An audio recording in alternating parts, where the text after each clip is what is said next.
Então, vamos à letra A da sexta questão. Diz assim: quanto à formação que as palavras inesperados, incansável e invisível têm em comum, né? Todas elas se formam pelo acréscimo de um elemento no início das palavras. Por exemplo, incansável, in no início, invisível também. E são formadas com o mesmo sufixo, vel. A letra B diz o seguinte: quanto à função no texto, a que classe de palavras elas pertencem? Todas elas são o quê? Adjetivos. Quem lembra o que é um adjetivo? A palavra que caracteriza o substantivo. Letra C. Vamos à letra C. Quanto à função... letra C. Há elementos nas próprias palavras que contribuem para a compreensão de seu significado? Explique. Sim, nos três casos, o elemento o in junta-se a outras palavras. No caso, junta-se a esperados, cansável e visível, para indicar o oposto do que significam, certo? Essa é a resposta. Letra D. Imagine que o cronista tivesse escrito: de vez em quando, ainda se anima e entra em casa afogueado, mostrando alguma coisa que quase não se pode ver nas mãos. Olha que estouro de grilo. Em sua opinião, que versão é mais expressiva? A reescrita ou a original? O que vocês colocariam aí? Na letra D, do sexto.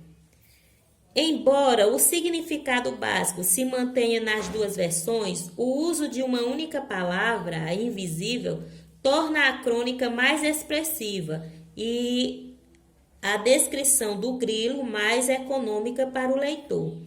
O texto torna-se mais ágil, natural e interessante, certo? Agora vamos para a questão 7, letra A. Pergunta o seguinte: explique o significado de diabético, hipertenso e infindáveis, com base nos elementos que formam essa palavra no contexto. Então, vejam só.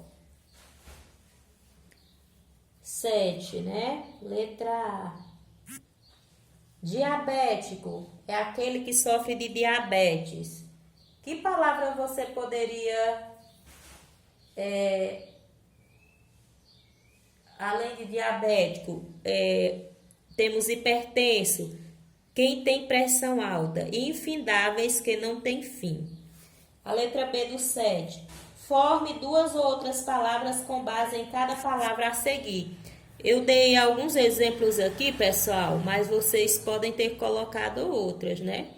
Nós temos aqui rádio, eu formei de radialista, radinho, símbolo, simbolizar, simbolismo, hospital, hospitalar e hospitaleiro.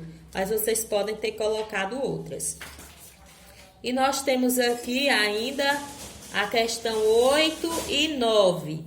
A 8 diz o seguinte: Milo Fernandes foi um jornalista e escritor brasileiro que produziu vários textos humorísticos. As palavras a seguir foram definidas por ele de forma original. Então, veja só: armarinho, vento que vem do mar.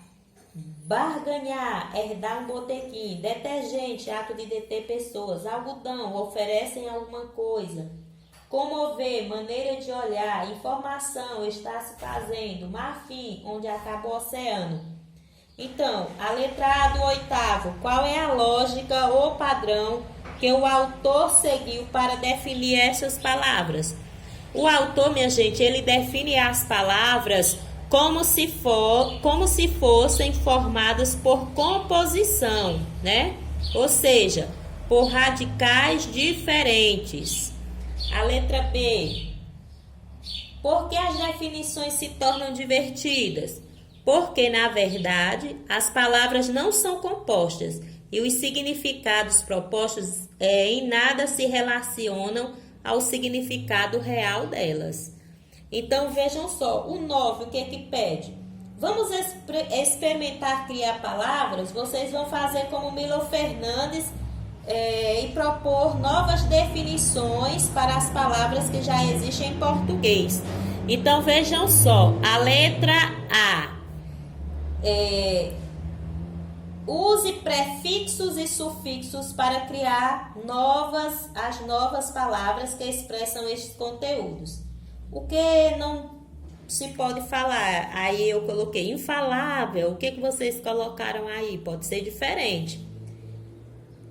Pessoa viciada em tecnologia. Aí foi colocado aqui tecnólatra. Pessoa que escuta rádio de pilha. Radiopilista. E o que é de cor meio bege? Esbejeado, né? Então, aí foram formadas outras palavras com significados diferentes. E temos aí a letra B. Crie palavras livremente e explique o que significam, né? Então, veja aí, letra B. Vocês podem criar palavras livremente e dizer o que significa. Eu coloquei duas como exemplo, ó.